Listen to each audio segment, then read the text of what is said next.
Okay, so this is going to be the home inspection video, so we're only doing the exterior just because the seller's still living there with their possessions. So 90% of the stuff anyway that's important to talk about is originally just the exterior anyway. There's a couple things on the inside with two toilet handles that can get replaced, but that'll be mostly in the report. So I'd mention this kind of interesting way to do a pop out.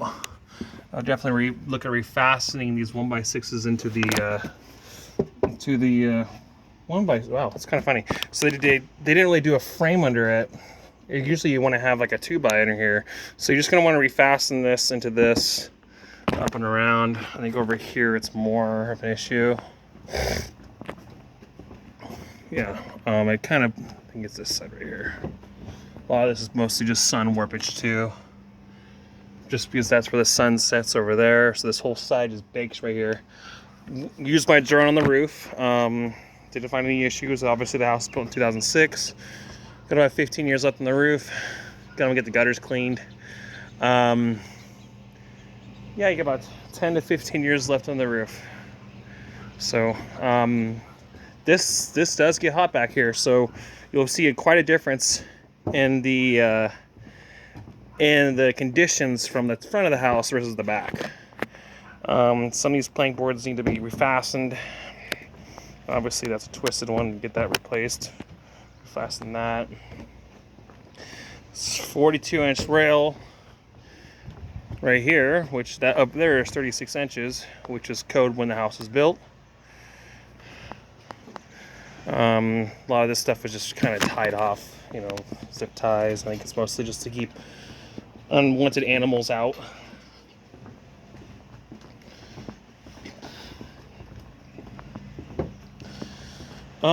For these sliders, I'd recommend, like I put in the report, WD-40 and run it about 5 or 6 times back and forth. So we're going to want to refasten too some of this columns, like this one. Run some lags right there. It'll suck it up. I don't really find any concern. Okay, so funny thing is how the siding is all done wrong right here, but just leave it out. Don't even worry about it. I see quite a bit sometimes in older homes where they have the lap siding up top and the gable end overlap the bottom siding. And that is not how you're supposed to do siding. You're supposed to have a Z-bar in between and have it sit on top of the Z-bar. So what happens when you do it this way, especially when on a real sunny side, it'll pull away from the top plate because you use an 8-penny nail, or 8 galvanized nail. It's going through 2 sheets instead of 1 to get to that plate. So a lot of times you'll see where it just buckles out. That's all locked up. I did go back there. Panel box is fine. It's a 200 amp panel box, and it's got UFA ground into the foundation wall, which is all standard.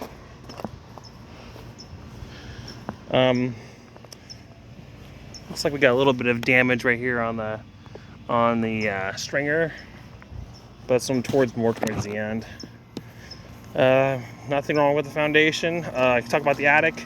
It's got attic fans that kick on at 90 degrees, and it's perfectly ventilated up there. So this house is built pretty well. Eventually, you're gonna want to look at getting a new unit, obviously. I don't even know what brand it is. Everything is just faded away. But this is something you're gonna eventually want to look into, and maybe getting a mini ductless system on the master bedroom. Actually, I'll look at that first. Get a mini ductless system and put it in the master bedroom, because then you could turn everything off. You could turn everything off at night and just have the master bedroom going. So this is the Z-bar that they should have put on the upper sheet right here. They should have ran that Z-bar on the second sheet above too. This is perfectly fine having two of these 120-gallon propane tanks. If it was a 300-gallon propane tank, you had to be 10 feet away. Let's keep going around here.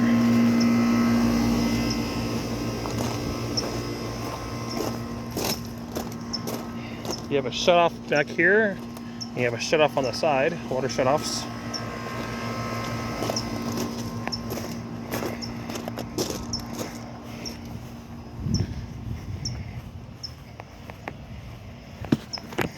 we're gonna go walk through the front now, so I don't want to videotape any of the house on the inside as it is per request of the seller, only outside.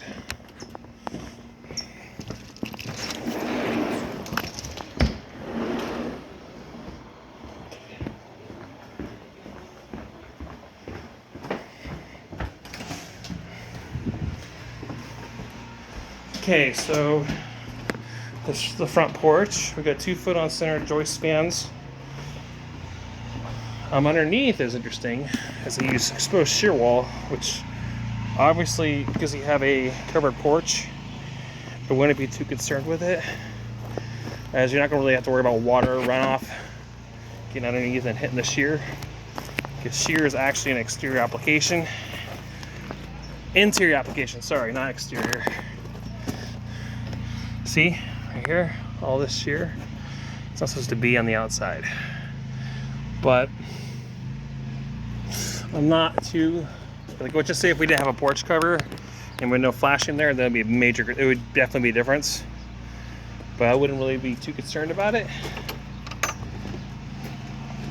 So here's your other shut off here. Here's your main water shut off. And like I said, this is up there, they did the same thing. All right, well, like I said, I think you just gotta get some gutters cleaned. Not a whole lot of issues. It's a pretty well-maintained home, and definitely has a lot of heart in it too. So that is it with the video. Thank you.